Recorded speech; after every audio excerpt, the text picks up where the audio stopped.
আমি আমার জেদের জন্য সবকিছু করতে পারি। জনপ্রিয় অভিনেত্রী আজমেরী হক বাঁধন রাজনৈতিকভাবে বেশ সরব এই অভিনেত্রী। অভিনয়ের পাশাপাশি নানা সামাজিক কর্মকাণ্ডে দেখা যায় তাকে। বৈষম্য বিরোধী আন্দোলনে ছাত্র জনতার পক্ষে রাস্তায় নেমেছিলেন তিনি। এই দেশটা আমাদেরকেই সংস্কার করতে হবে।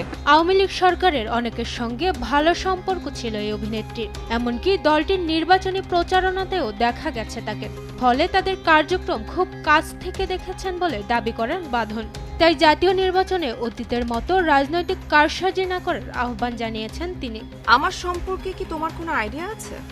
আওয়ামী লীগ সরকারের গুরুত্বপূর্ণ ব্যক্তিদের খুব কাছাকাছি থাকায় তিনি নিজ চোখে দেখেছেন কিভাবে সিদ্ধান্ত নেওয়া হয়েছে এবং কিভাবে প্রশাসনিক কাঠামো দুর্নীতিগ্রস্ত হয়ে পড়েছিল।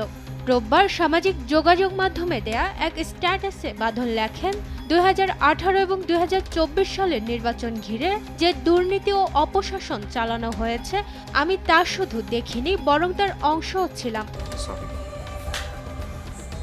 কথায় কথায় সরি বলিস কেন? তিনি বলেন, শাসক দল তখন প্রতিটি রাষ্ট্রীয় প্রতিষ্ঠানকে নিজেদের স্বার্থে ব্যবহার করেছে, যা ছিল চরম অনৈতিক এবং অন্যায়। এতে জন আস্থার ভাঙন দেখা দিয়েছে, গণতন্ত্র দুর্বল হয়েছে এবং আমাদের ভবিষ্যতের উপর এর দীর্ঘমেয়াদী প্রভাব পড়েছে।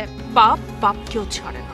ওকে, অতীত থেকে শিক্ষা নিয়ে এবার ভিন্ন কিছু প্রত্যাশা করেছেন এই অভিনেত্রী। অন্তর্বর্তীকালীন সরকারের প্রতি নিজের প্রত্যাশা রেখে বাঁধন বলেন, এইবার সরকার যদি নিরপেক্ষতা, স্বচ্ছতা ও দায়িত্ববোধের ভিত্তিতে পথ বেছে নেয় তাহলে তা হবে একটি প্রকৃত পরিবর্তনের সূচনা। অবাধ ও সুষ্ঠু নির্বাচন শুধু একটি দাবি নয়, এটি এই সরকারের পক্ষ থেকে বাংলাদেশের জনগণের জন্য সবচেয়ে শক্তিশালী ও অর্থবহ উপহার হতে পারে। আমরা স্বচ্ছতা চাই, আমরা জবাবদিহিতা চাই, আমরা এমন একটি ভবিষ্যৎ চাই যা সত্যের ভিত্তিতে গঠিত হবে, প্রভাব ও কারসাজির মাধ্যমে নয়। আমি সিন ক্রিয়েট করতে চাই না, বাট আমাকে বাধ্য করো না। এদিকে ঈদে মুক্তির মিছিলে রয়েছে বাঁধন অভিনীত সিনেমা এশা মার্ডার। সানি সানোয়ারের পরিচালনায় এতে একজন পুলিশ অফিসারের চরিত্রে দেখা যাবে তাকে। দীর্ঘ ক্যারিয়ারে প্রথমবারের মতো পুলিশ অফিসারের চরিত্রে অভিনয় করছেন তিনি। সিনেমায় বাঁধনের পাশাপাশি আরও দেখা যাবে পূজা অ্যাগনেস ক্রুজ, ফারুক আহমেদ, শরীফ সিরাজ, শতাব্দী ওয়াদুদ, সুষমা সরকার, মিশা সওদাগর সহ আরও অনেককে। মাকদুরা মিতি, দেশ টিভি।